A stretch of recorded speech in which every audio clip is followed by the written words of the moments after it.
current sophomores should be thinking about as far as planning for college. Bobby, how are you doing today? Just great. Glad to be here. Yeah. So I know this is about the time that parents start to get that college whirl going on around them. So we Hmm. wanted to talk a little bit about if you're a parent of a rising junior for that'll be spring of or fall of 2021, what you can be doing this summer to help get, your student excited about going off to college and just get some things under your belt.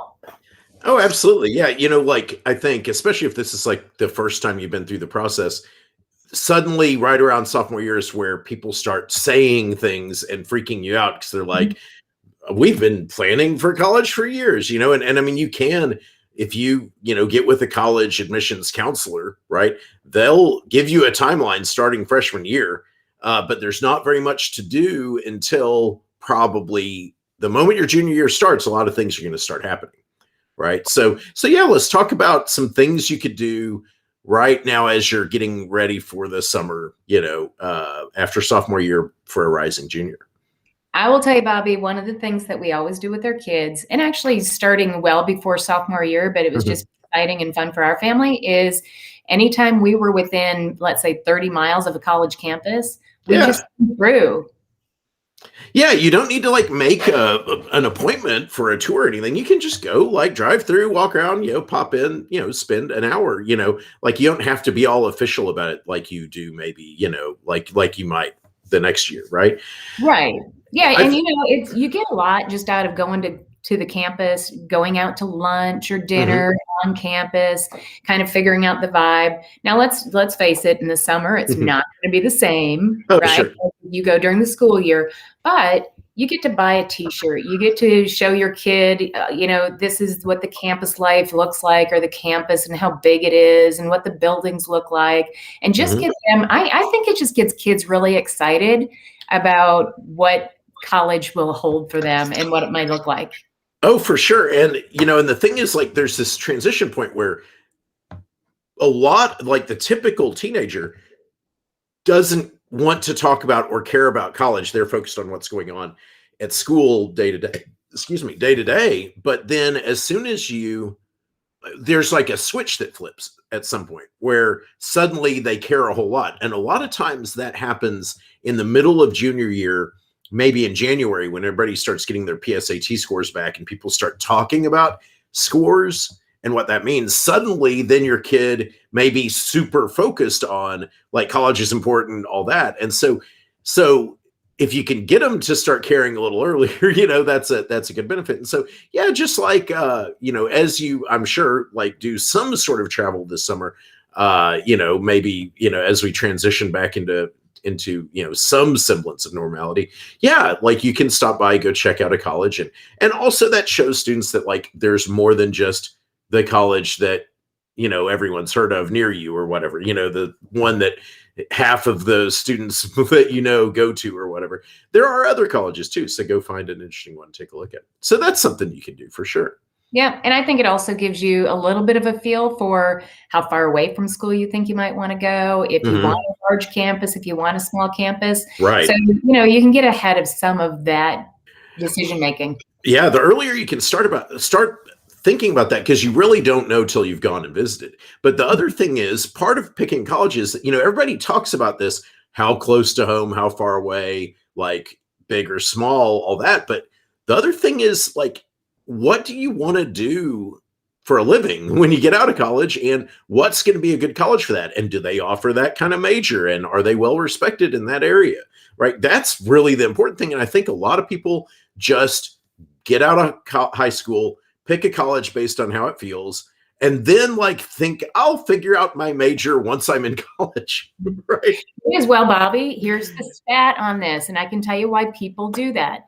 Two-thirds of college students, or in high school and college students, are Mm. overwhelmed by the idea of trying to pick a college major. Oh, So of sure. course they're gonna put it off, I right? was. It's Yeah. scary and it's confusing and there's so much going on around there. Hmm. And as you know, this is where I step in and help students is Yeah. figuring out that career path after high school and what they want to ultimately major in Mhm. And we try to narrow that down. And this is absolutely the right time for kids to start thinking about that. And it gives them a long runway, right, to be able to really put some really needed thought into that decision. Oh, absolutely. And so this is the thing. Like, so you've got, after sophomore year, you've got summer, right? And I think we all know, like last summer, everybody got stir crazy not being able to do their summer sports or camps or whatever. If they weren't able to do that, there was much less to do. And so I think a lot of people are going to be looking for things to do this summer. It may be even that students will be receptive to just having something to do, right? And, like I know that you're going to be running classes this summer where you work with students to help them figure out what they might want to do for a living. And my students who have gone through that with you before have really found it super valuable. So I think that's really what people should consider the first step of the college selection process is figure out what thing, not necessarily the exact thing you're going to do, but just what are your skills and strengths and what kinds of things would that lend it to. That's a good thing you could spend some time this summer working on, right? You also, so like, when are your classes this summer, actually? I've got 3 starting in June, and I Okay. purposefully did that because of just what you said. Kids have time, they've got time to really focus on this, and yeah, so my website is scrolling across the bottom, Oh, so if you're great. interested, go check it out. And then the last thing that we should probably talk about, Bobby, is I know this SAT, ACT test taking has Absolutely. been a huge topic over the last year. Yeah, for sure. So, like, if you're getting ready for your junior year, the most important thing to figure out is that it's really important that you go and get an SAT or ACT score that you're going to be happy with by the end of your junior year if you can, because you don't want to be chasing the senior year. But if you back up from that, so you could prepare spring of junior year, but that's getting a little tight. You could prepare during the winter break of junior year. You could prepare in the fall of junior year, or you could prepare in the summer before junior year starts. And so the question is, how do you know whether you should start paying attention to that this summer or should you wait till the fall or the winter break? And the most important thing is that there are the national merit scholarships that are awarded based on PSAT scores from your junior year, which means the October junior year PSAT is the one that's going to decide whether you get national merit scholarships or not, No, right? you're talking sophomore year, right? No, it's the junior year October test, right? Okay. Is the one that determines. Now, sophomore year, you take a PSAT, it doesn't count for anything. And then junior year, you take a PSAT in October that is going to determine whether you receive a National Merit Scholarship or not, right? And if you're not going to receive a National Merit Scholarship, then that PSAT counts for absolutely nothing, right? So it's just this thing you do in October. So if you are a student at the very, very top end of the scale, maybe you ought to do some SAT prep and PSAT prep before October of junior year, but you're going to be busy in the fall. So maybe you want to start doing that in the summer, right? The other thing is, you might do a little bit of work during the summer. The summer you can do that. And I have students who do that before their junior year.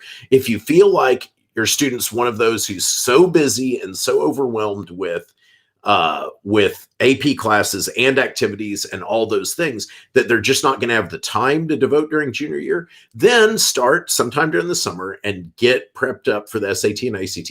And then you can do some refresher stuff in the fall or whatever. But the other time, really, if you don't do it then, a really good time is winter break, is just start somewhere around then. But Okay. that's basically it. So otherwise, you can, if you're not in that situation, take your summer, like you could find an internship you could do once students take the class that you're with you or something and learn their strengths, figure out what kind of careers they might want. They could go like find an internship in that area. They could go take a community college class that would give them college credit in one of those areas and see if that is a major they would like. There are some things that you can do during the summer just to keep yourself busy. And that's something I think that's so much better than, as we saw, everybody goes crazy with nothing to do. And so I think that could really help.